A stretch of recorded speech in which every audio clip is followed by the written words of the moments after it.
Well, Sergeant Bo Bergdahl is back on active duty down in Texas and working an Army desk job this morning. And this morning we learned he just got lawyered up.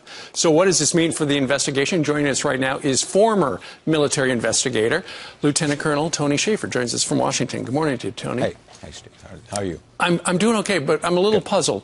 Bo Bergdahl has been accused by his platoon mates as being a deserter. He left a note, said he was disillusioned, didn't like the U.S. mission in Afghanistan, and he's going to take off. It seems to me he probably shouldn't be loose at this point. Steve, you're absolutely correct. Bergdahl has done as much damage, in my estimation, as did PFC Bradley Manning. And we all know Manning sat in Quantico during the time they ran that investigation. The idea of Bergdahl being free to go and come and go, as Admiral Kirby said yesterday, is totally insane. And what your audience may not understand, this has not been publicly released by the military for political purposes. NCIS, Naval Criminal Investigative Service, did an investigation on this in 2009 when he walked away. The reason that report is not being highly touted is because it basically can confirm what his platoon mates just said.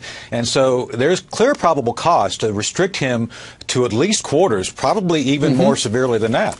Okay, so if there's evidence to keep him, under lock and key rather than out and about where he could go anywhere, who's to say he's going to stay on base or stay in the country? Right. Why is he free? My judgment is it's a political narrative issue from the White House. If you recall, Steve, the president himself welcomed the Bergdahl family to the White House, and they downplayed his quote-unquote bad acts. And I think what you're seeing here, and this investigation can go any number of ways that they're conducting right now. 15-6 is considered a quote-unquote informal investigation. So the question now becomes, what is the political narrative that may be the pressure point that is on the military to come up with a certain course that may go against the very facts? That's the issue right now. And the fellow who's doing the investigation right now, this General Dahl, is a friend of yours. You say he's an upstanding, terrific investigator, but what he's going to do with his findings is he's going to give them to his bosses, and they don't have to stand by him, do they?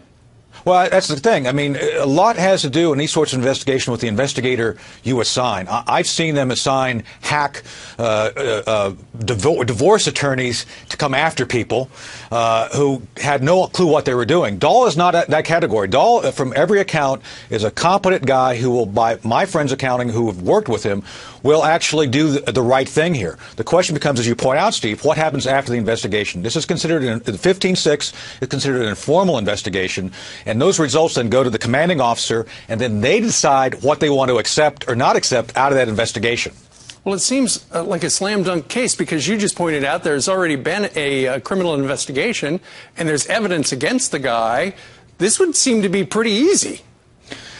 One would think. It is never easy. Let's remember two things about the current situation. This is the UCMJ, Uniform Code of Military Justice, they're dealing with. You have the administrative side and the criminal side. Now, this could get kicked over to the criminal side. I believe it should, based on the evidence I know, but the investigative officer has to make a determination, and then the outcome has to be determined by the chain of command. Sure. In a normal criminal court, you have a grand jury and everything else. It's just different when the military than what we normally see. All right. Tony Shaffer trying to show us what's going on behind the scenes. Tony, thank you very much for joining us from Washington. Anytime, Steve. Thank you. You bet. All right. Thank you, sir.